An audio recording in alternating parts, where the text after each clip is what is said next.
You know, there's this fascinating story and it's captured in ancient scripture. And it's a story where God is talking to a business leader, sorry, not a business leader, a leader of an army. And they're about to go what ends up being many battles over many years in many different situations. And God gives him a picture of what his future is going to be, but he also gives him a couple conditions that must be met. And it goes like this. He's speaking to a man called Joshua, and he says these words: be strong and courageous, be strong and courageous, be strong and very courageous. I'm going to give you every land that you set your foot upon. It doesn't say I'm going to give you every land that you tap dance on, every land that you walk in circles on, nor does it say I'm going to give you every land that you just dip your toe upon. It says, I'm going to give you every land that you set your foot upon. And in order for you to be able to set your foot upon this land, you're going to need to be strong and courageous. More so, you're going to have to be strong and very courageous. You know, courage is something that when we see in other people, it inspires us in such a way that it makes us think, how are we living? And we would hope if the time came that we would have the courage to step up with whatever is required. Courage can only exist with fear, danger, and uncertainty and risk. If there's no fear, if there's no danger, if there's no uncertainty, well, you can only have comfort and convenience. And in order for courage to show up, there needs to be opposition. Today, we're going to unpack a little bit more of what does it mean to be strong and courageous, and what does that mean for your life and in business as you take a firm step and receive the territory that has been promised you since the beginning of time. My name's Peter Lowe. I'm the founder of 100X Legacy, where we exist to help business leaders be great and do good. For more free resources or to connect with us, go to the w's.100x.ly. I want to start today by telling you a story. As an Australian, there's a famous trail, and this trail has been famous because of what happened in World War II, and it's called the Kokoda Trail. For those of you that aren't local, north of Australia is a country called Papua New Guinea, and in Papua New Guinea in the World War II, the Japanese infiltrated that land with the goal of establishing an airstrip. And if they could establish that airstrip, that would be their base to attack the Australian mainland. It was considered one of the key turning points in World War II in that battle. It's famous for being a tough trail. You can walk it, but you can't walk it in the wet season. When I walked the Kokoda Trail, we were the last group off the trail before the wet season came. It literally washed away all the makeshift bridges, and the group behind us had to get medevaced out.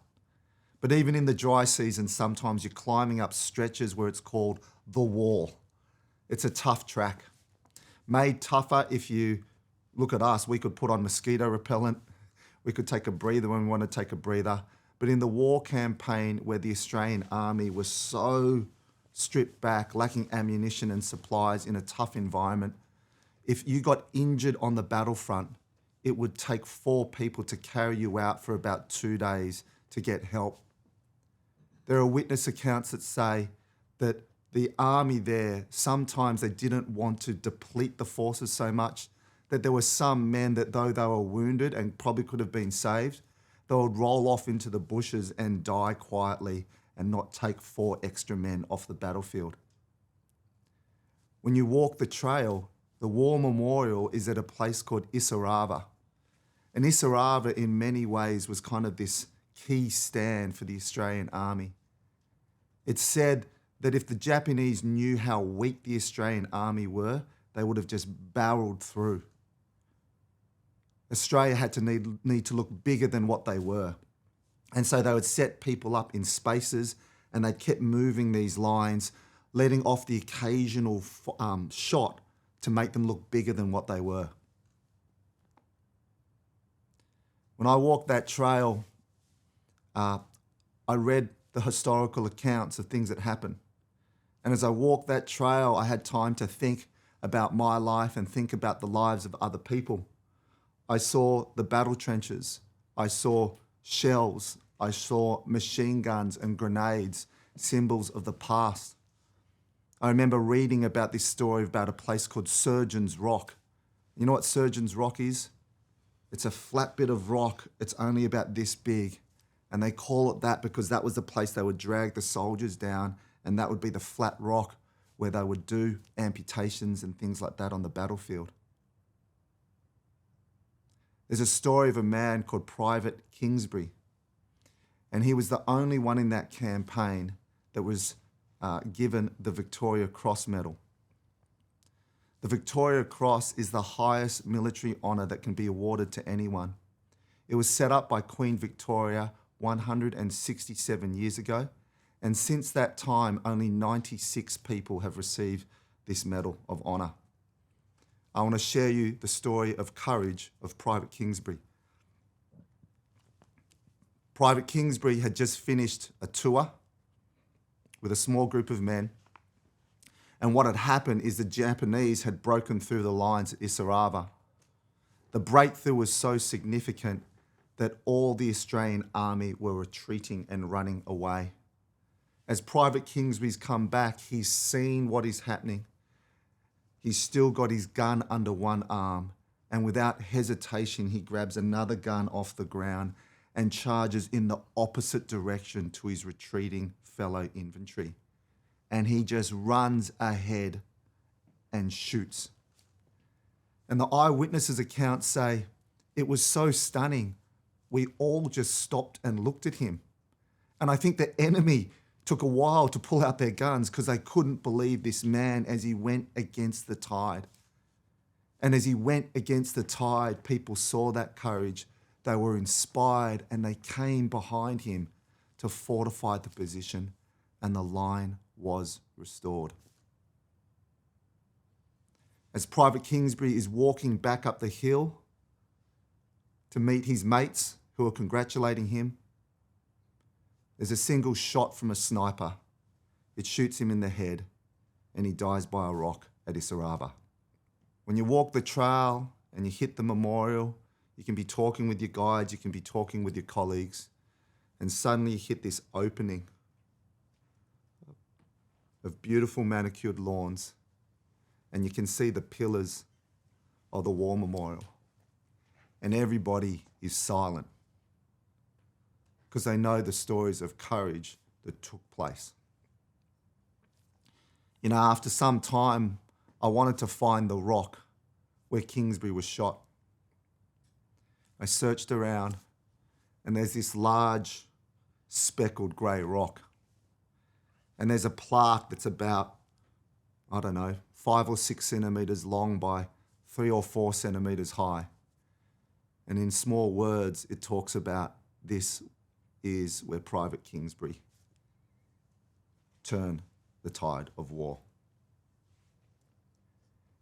And when I sat at that point, I sobbed. I cried and cried and cried because there was so much about the Kingsbury story that was an inspiration to me. Kingsbury was not a sergeant. He was not a captain. He was not a man of any significance. He was a private in the general infantry. And when the time came for courage to show, this man of courage, this man of valour, was able to go against the tide. And with that one move, people would say, was one of the most significant turning points in that campaign. And that was the cry of my heart.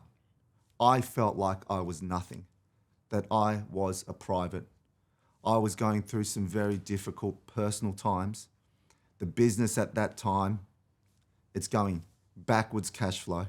So I had negative cash flow in the business, negative cash flow in my personal finances, and I was going through some very difficult personal times. And on that rock, I reminded God of a promise that he made to someone else many, many years ago. And I claimed that promise for myself. And that was this: I'm going to be strong and courageous. I'm going to be strong and courageous. I'm going to be strong and very courageous. Give me every land that my foot sets it upon. You know, many of us have big dreams. We believe in the impossible God, and we wonder why things aren't happening.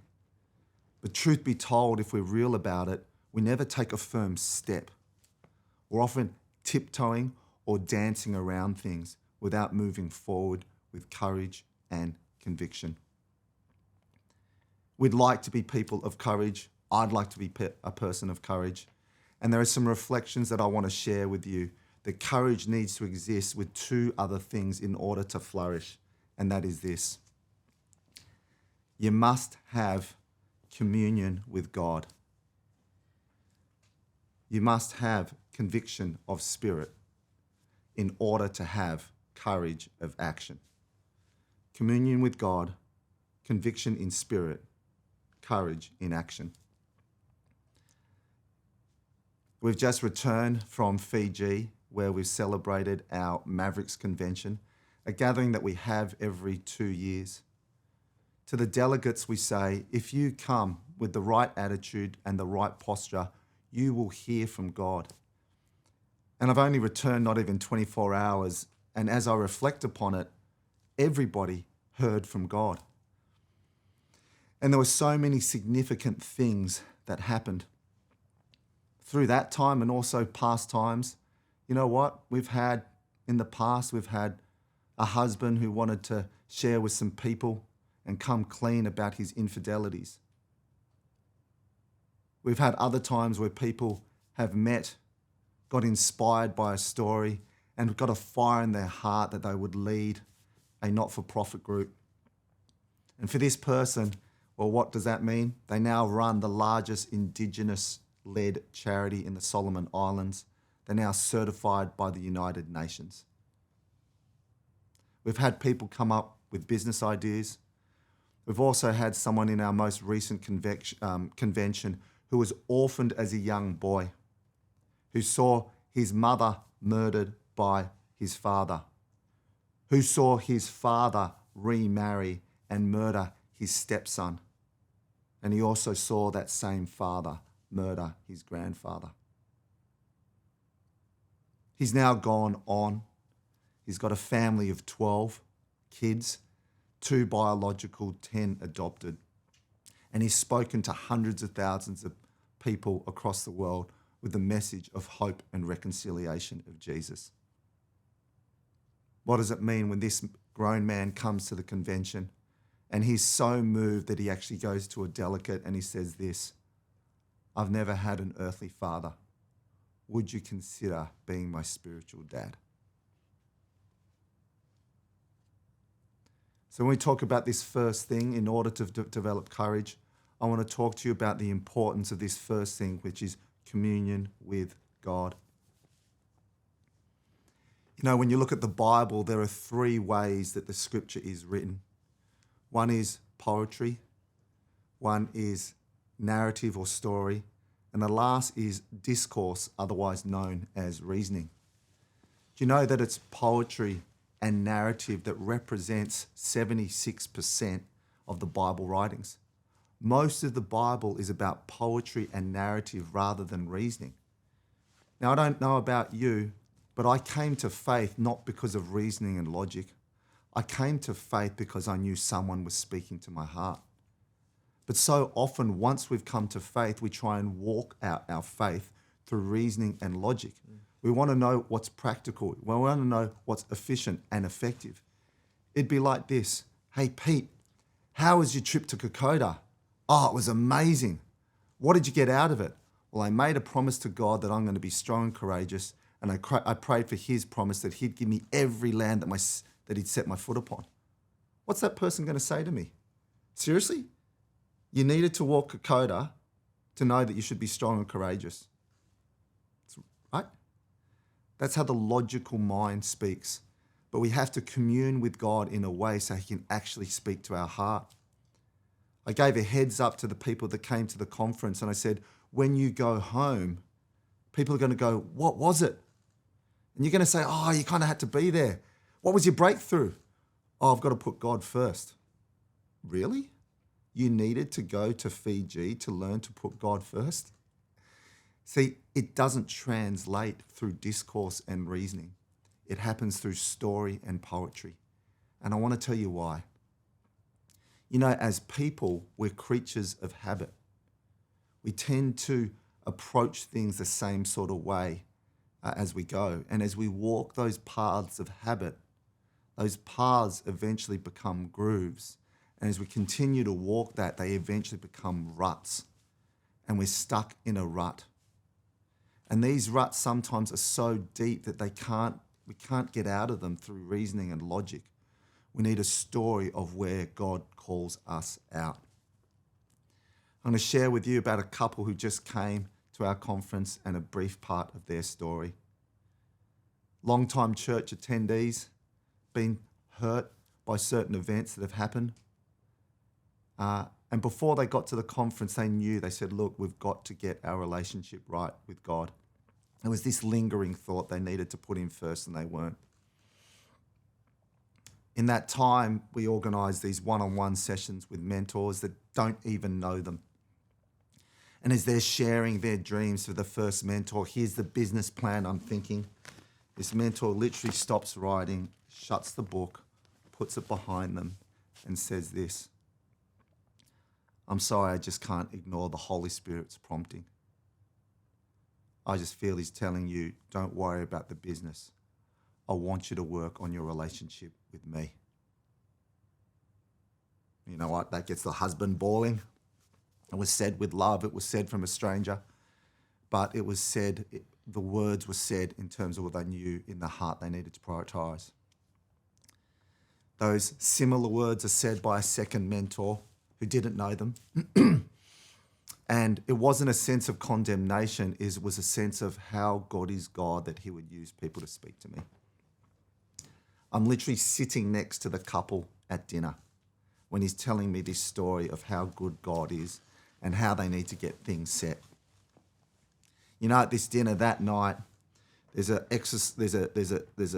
activity due where we hand write all these prophetic words and we put a prophetic word in a blank envelope and we place these blank envelopes randomly around the table. And as this person has told me that story, he opens up his envelope, he pulls out his prophetic word, and it says, I want you to put me ahead of your business. So when this couple goes back to Australia and they say, what happened? And they're going to say, you know what? I got a revelation that I needed to put God first. And people go, seriously? You needed to go to Fiji to do that? Yes.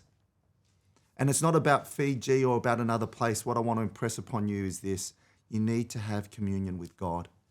And the word communion comes from two words. It comes from the word common. How do we create oneness? And the second thing, it's an exercise, it's a practice. So if you want to look about what the true meaning of communion is, it's the art of being one with God. And the art of being one with God cannot be gulped, it must be chewed. It's similar to the word meditate. And the word meditate literally means to chew like a cow. It means you chomp on some grass, you chew, you pause, you chew a bit more. You do that a couple times before you finally swallow. Communion with God cannot be gulped. It must be chewed upon. The practice of being one with God is something that can't be efficient and effective. It must be postured with a sense of surrender and space. So this first piece, I just want to suggest to you, what are your practices for communion? Maybe it's something that you do daily in the morning that's got to be fairly quick. Maybe there's a practice you do during the week. For me, once or twice a year, I've got to get away by myself, usually camping, and I spend my days talking to cows and lighting a fire and cooking some food. Once every couple of years, we do MavCon. What is this communion practice for you, where you sit and be still? Some of you are listening to this right now and go, it's been a while. And if it's been a while, I just encourage you to get your diary out, maybe block out half a day. If you can, maybe get a night or two away. What you'll do is you'll go there with this big agenda of things that you want to bring forward, things that you want to break through. And as you go there, you'll slowly surrender, and God will show you the things that he wants to speak to you about that sometimes, or probably more often, aren't the things that you want to talk about. That's that first piece, communion with God. The second comes from this, and it's conviction of spirit. How are you going to live, and how are you going to show up in the world? What is going to be your DNA imprint for your life, your household, and your business? What are the values that you are going to operate on? From a business perspective, I remember I was chatting with one of my business partners years ago, and we're joking around. We're saying, you know how you were brought up and you were taught constantly, cheaters never prosper? And we just had a laugh because all we saw around us were cheaters that were prospering. We're going, what a crock. And there were these businesses that years ago we looked up to. But as we stayed steady to our course, we overtook them, and we were the ones that got the exit. And you know what? Even if we didn't get that, still would have been the right approach, because conviction is not about the result, it's how you show up. And the Bible passage for us that was so helpful was this: better little gain with righteousness than much gain with injustice. And so how do you want to show up? There's a great story, and it's not my story. It's a story of a man called John Piper. He's an author, he's a theologian, and he's impacted many people with his writings and sharing. And he tells a story of one of his old mentors who's since passed away, a man called Clyde Kilby. And in 1976, John Piper went and heard Clyde speak at a small church. And at this time, Clyde said, I just want to give you 10 resolutions of life. The 10 resolutions of how he was going to show up. I want to share a few of them now in the hope that it encourages you. Resolution number 1. I shall not demean my own uniqueness by the envy of others. I shall stop boring into myself to discover what psychological or social categories I might belong to. Mostly, I shall simply forget about myself and do my work. There are things that are unique about you. There are things that are unique about you that, you know what? You might see them as a weakness or as an idiosyncrasy. But maybe there's a Father in heaven who goes, that's exactly why I like you. I love my kids, I love my wife, not because they're perfect, but because they are who they are. They've got a unique fingerprint. And so don't despise yourself due to the envy of others. Stop over-analyzing yourself and looking at the lint in your belly button. Sometimes maybe you need to accept that you're a created being for God and for a purpose. And sometimes there's a part to forget about yourself and just do the work at hand. Could that be a resolution for you? Second one, I shall not fall into the falsehood that this day or any other day is merely another ambiguous and plodding 24 hours, but rather a unique event, filled so, if I wish, with worthy potentialities. I shall not be fool enough to suppose that trouble and pain are wholly evil parentheses in my existence, but just as likely ladders to be climbed toward moral and spiritual maturity. I believe we worship a God of divine appointment. I believe that he's going to connect me with people that need my help, and he's going to connect me with people that I need their help. I believe that this day ahead of us is not a random day. I believe it's a day of worthy potentialities. It was like an old business mentor said to me, the opportunity of a lifetime passes by you every day.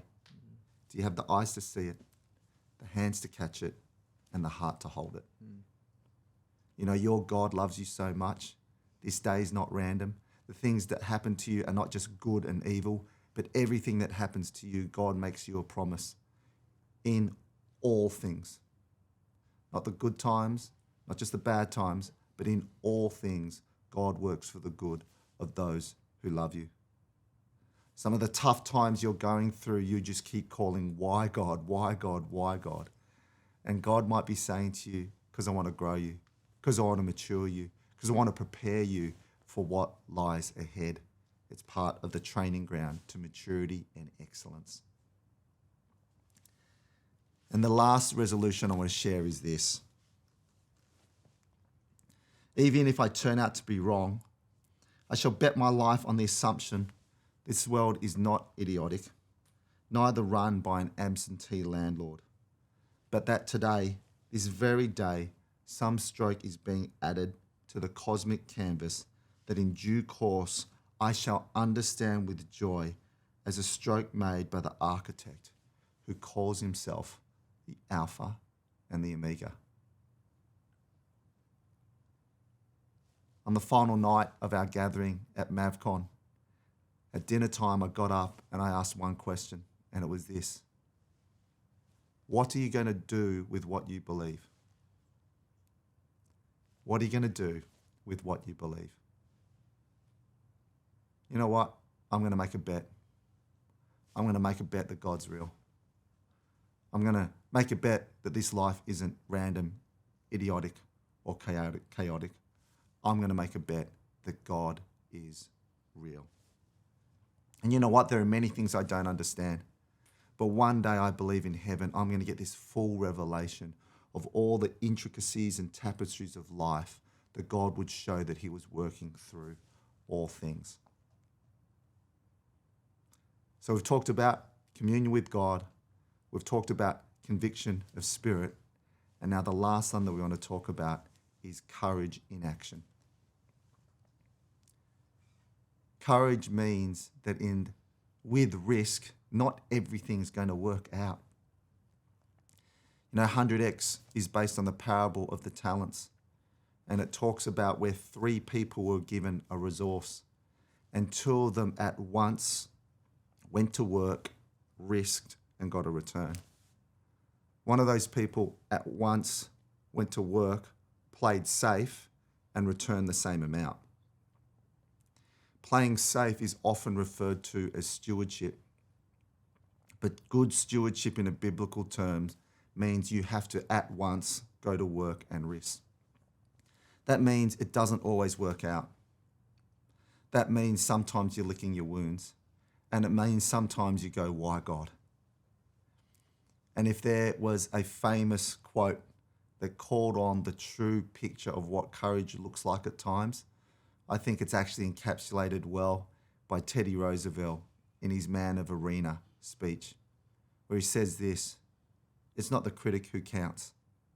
It's the man in the arena whose face is marred by sweat and blood, who at best knows the very highs and at worst knows defeat.